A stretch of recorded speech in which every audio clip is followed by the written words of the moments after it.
Hello guys, in today's video I will be showing you how to fix Weplay. Something went wrong problem. So the answer is easy, just go to the settings and then scroll down to the apps section. And then go to the search and search Weplay. And then go to the storage and here you will find this clear cache option, click on it. Now you can go check it if it worked, and if it didn't you can try to restart your phone or turn the Wi-Fi off and on, or the Bluetooth or the airplane mode.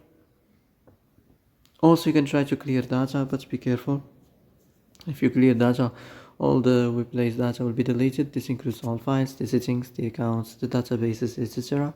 So be careful if you want to clear your data. And that's it for today's video. I hope this is the answer you've been looking for. If you like this video, don't forget to like and subscribe, and see you in the next video.